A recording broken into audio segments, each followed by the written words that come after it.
अस्सलाम वालेकुम। मोहम्मद अज़ीज़ सिद्दीक अपने प्रोग्राम पॉलिटिकल डायरीज़ के साथ हाज़िर खिदमत है। 25 जुलाई 2025 जुमा का दिन है। खैबर पख्तूनख्वा में कोई ऑपरेशन नहीं होगा। कौन कह रहा है, क्यों कह रहा है, और 9 मई के फैसलों का आप आने वाले वक्त में मुस्तकबिल क्या देख रहे हैं? क्या सियासतदान जाग गए? इमरान खान साहब के बच्चे कासिम और सलेमान अमेरिका में मौजूद हैं, पार्लियामेंटेरियन से मिल रहे हैं। वो अमेरिकी हुकूमत से नहीं मिल रहे।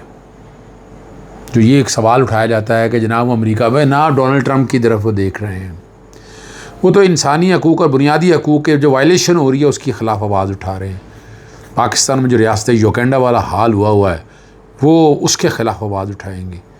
जहाँ इंसानियत की तज़लील हो रही है, जहाँ इमरान खान साहब को मिलने नहीं दिया जा रहा, बच्चों से नहीं मिले जा रहा, जहाँ आवाज़ उठाने दी जा रही है, ये उसकी बात हो रही है, उसके हवाले से देखा जा रहा है। तभी ज़रा समझना है आपको कि असल है क्या। तो बच्चों को तो हक़ कह रहे हैं, बाप के लिए आवाज़ क्यों ना उठाएं, क्यों ना उठाएं आवाज़ बच्चे।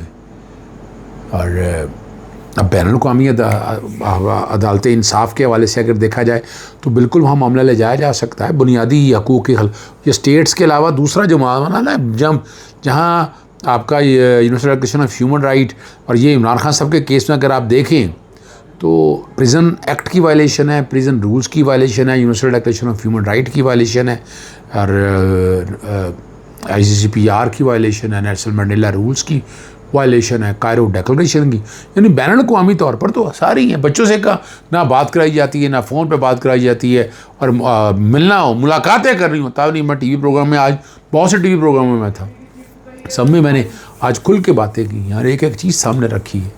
हमारा तो मकसद ये है कि आवाम के सामने सारे हालात और वाक़यात रखना, ताकि आप समझ सकें कि है क्या। और यही निज़ाम, इस निज़ाम के ख़िलाफ़ आवाज़ तो उठानी बनती है। अली मीन गंडापुर ने कहा है कि सूबे में किसी ऑपरेशन की इजाज़त नहीं दी जाएगी। बॉर्डर एरिया वफाकी हुकूमत की ज़िम्मेदारी है। वफाकी हुकूमत अपनी ज़िम्मेदारी पूरी नहीं कर रही। बॉर्डर एरिया से मुतल्लिक़ मरकज़ी हुकूमत से बात करेंगे। सूबे में गुट तालिबान की कोई गुंजाइश नहीं। उन्होंने कहा कि इस वक्त ड्रोन्स के ज़रिए कार्रवाइयाँ की जा रही। हमने फ़ैसला किया कि सूबे में दहशतगर्दी के ख़िलाफ़ ड्रोन इस्तेमाल नहीं होगा। ये बात पर कोई भी शख्स असला के साथ नज़र आएगा तो उसके ख़िलाफ़ कार्रवाई होगी। आपने अफ़गानिस्तान 2 नुमाइंदे भेजे, लेकिन हमें तहफ़्फ़ुज़ात हैं। इसहाक़ डार और मोहसिन नकवी मेरे सूबे की बात नहीं कर सकते। मेरे सूबे के मसाइल से मुतल्लिक़ मोहसिन नकवी कुछ नहीं जानती। अली मीन गंडापुर ने कहा कि सूबे में किसी ऑपरेशन की इजाज़त नहीं जाएगी। बॉर्डर एरिया वफाकी हुकूमत की ज़िम्मेदारी है।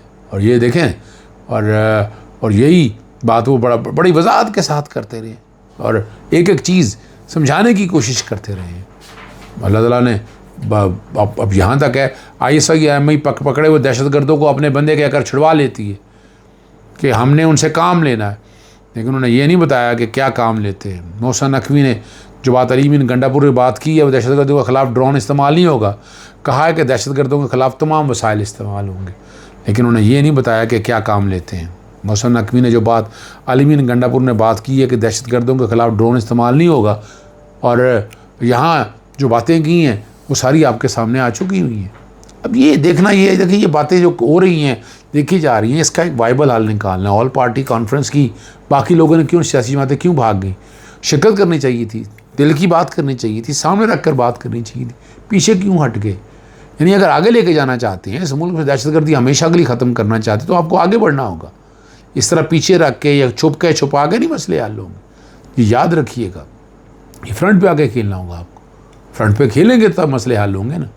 यानी आप एक कोने में बैठ जाएं और आप कहें कि आप इस तरह से मसले हल कर लेंगे, कैसे मसले हल होंगे? जब तक हाँ, और एक बात बड़ी वाज़ेह है, ज़्यादा जमहूरी रवायात को आगे लेकर चलें और फिर बातों को आप समझ सकेंगे। 9 मई के हवाले से जब गुफ्तगू मैं करता हूँ, एक बात और आपके सामने रखता हूँ। 31 मार्च 2024 को गुजरांवाला की इंसदाद दहशतगर्दी अदालत ने 9 मई के जलाओ गिराओ हिसाब तनसीबात के हमले के 51 मुलजमान को 5-5 साल कैद की सज़ा का हुक्म दिया था। इमरान खान, शाह महमूद कुरैशी, परवेज़ इलाही और दीगर नामज़द थे। ये 9 वाक़ियात में पहला सज़ा का फ़ैसला था। AC अदालत की जज नताशा नसीम सिपरा ने जेल कोर्ट रूम में मुकदमा का मुख्तलिफ फ़ैसला सुनाया था। आज पाकिस्तान तहरीक इंसाफ के लोग उस जज के नाम से वाकिफ़ भी हैं जिसने जुल्म की बुनियाद रखी थी।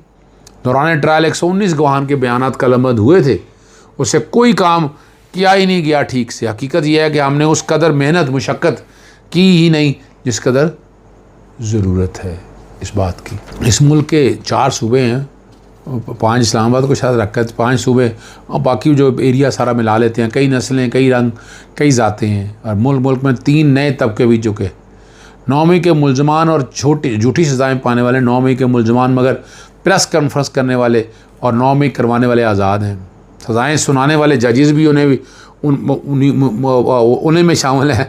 मुल्की राज बेचने वाला कैप्टन रिजवान ऐशो इज़्ज़त की ज़िंदगी गुजार रहा है। नूर मुक़द्दर को कातिल के लिए मेडिकल बोर्ड तश्कील दिया जा रहा है। माजी में नवाज शरीफ की अयाशी की सहूलियात भी सारे आप कुछ देखा करते थे, मगर ख़ान को ना फैमिली से मिलने दिया जा रहा है, ना वोकला से मिलने दिया जा रहा है, ना बच्चों से मुलाकात कराई जा रही है और डॉक्टरों को इजाज़त है कि वो आकर इमरान खान का मुआयना कर सकें। यानी आप गौर करें इस बात को, यानी कम से कम इस तरह तो करें ना।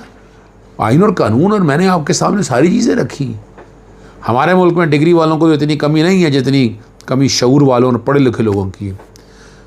इस कदर जहालत बिकेंगे कि बात करने को दिल नहीं चाहता।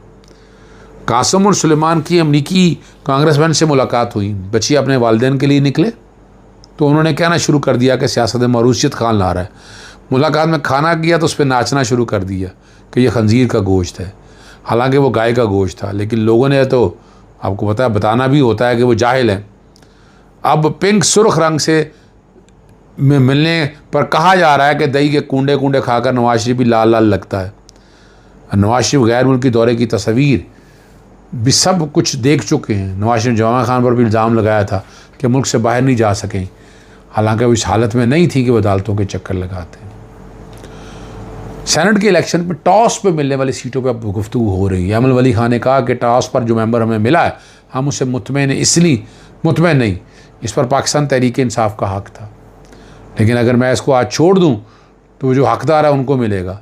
मैं बड़े अगर हकदारों को मिलता है तो मैं आज छोड़ने को तैयार हूँ, लेकिन आपको पता है ये किसको मिलेगा। ये बातें अब इस तरह ही होती रहती हैं, लोगों को बेवकूफ़ बनाने के लिए, लोगों को ट्रैक पर चढ़ाने के लिए। 7.5 लाख टन चीनी बरामद करने के बाद 5 लाख चीनी जो है ना वो अब दरामद की जा रही, इंपोर्ट की जा रही, वो भी ड्यूटी और टैक्स में छूट के साथ। अब ये कौन कर रहा है? क्या को माफिया बैठे हुए हैं यहाँ पर जो दग रहे हैं और जहाँ मुनाफा हो रहा है, फ़ायदे हो रहे हैं। आवाम को तो 2 चीनी की थैलियाँ तो मैसर नहीं है और चीनी फ़रोख्त हो रही है, 2 किलो से ज़्यादा ख़रीद नहीं सकते। और नवाज शरीफ के दौर में भी ये होता था, जब शनाख्ती कार्ड दिखाकर चीनी की कापी दिखाकर चीनी, मुझे याद है अच्छी तरह से, लोग लाइनों में लगते थे। यानी ज़रूरियात ज़िंदगी की, आटा, चीनी, महंगाई का क्या हाल है यह अब आपके सामने है, या तो आप बताएं ना, खुद नहीं है। इमरान खान के दौर में याद होगा आपको डॉलर क्या हाल था, पेट्रोल की कीमतें क्या थी, ज़रिए अजनास की कीमतें क्या थी, घी की क्या कीमत थी, आटा चीनी की कीमत क्या थी। और आज हम हाइब्रिड रजीम के ज़रिए जब यहाँ तक पहुँचे हैं, अब क्या हाल है। बताया जा रहा है मईशत बेहतर हो रही है। क्या मईशत बेहतर हो रही है? मईशत उस दिन बेहतर होगी जब आप डॉलर वापस लेके आएंगे। मिसाल ले लें अफ़गानिस्तान की आपके सामने, जिस दिन आप पेट्रोल की कीमतें लेकर आएंगे नीचे, जिस दिन हम आम रोज़मर्रा अशिया की ज़िंदगी की कीमतें लेके आएंगे, वो महंगाई का पैमाना कि जनाब सिंगल डिजिट के ऊपर है, वहाँ आपने घुमाया हुआ है, वहाँ फंसाया हुआ है, वहाँ बेवकूफ़ बनाया हुआ है। लेकिन इस तरह नहीं चलता ये निज़ाम। इस निज़ाम को चलाने के लिए बड़ी हिम्मत करनी पड़ती है। तब देखेंगे हम कि वाकई ये मुल्क आगे जा रहा है। इस तरह नहीं चलता पता कि मुल्क आगे जा रहा है। इस तरह ब्रेन ड्रेन कितना हो रहा है, लाखों लोग इस मुल्क छोड़कर चले गए। आज मौका मिले हर एक कोई, कौन ठहरना चाहेगा यहाँ पर? किसी को शौक़ नहीं है यहाँ। ये तो हम जैसे बेवकूफ़ लोग हैं जो समझते हैं कि पाकिस्तान, और वो है हकीकत कि पाकिस्तान ही सब कुछ है। हमें जो पाकिस्तान ने जो दिया है, आज भी हम बात करें, जो पाकिस्तान ने हमें दिया वो किसी और ने नहीं देना। हमें बड़ी मेहनत करनी पड़ती थी। अगर आप बाहर जाएं, वहाँ हालत क्या है, वहाँ जाकर गौर तो करें। वहाँ पर तो दिन रात आपके लिए गुजारना मुश्किल हो गया है। वहाँ आप मामलात को उस तरह से नहीं हल कर सकेंगे जिस तरह से आपने हल करना है। ये सोचना है आपको, ये देखना है आपको। हमारा तो काम है कि आवाज़ उठाते रहें। यहाँ जहाँ जितने इदारे हैं, नैब, FIA, एंटी करप्शन, में आपके साथ बार बार कह चुका हूँ, बता दें सियासत हो रही है कि नहीं हो रही, सियासी इंजीनियरिंग हो रही है कि नहीं हो रही। ये सारा कुछ तो आपके सामने, आंखों के सामने। हम ये सब कुछ आंखों के सामने देखते आए। बाकी अल्लाह ताला आसानी रखे।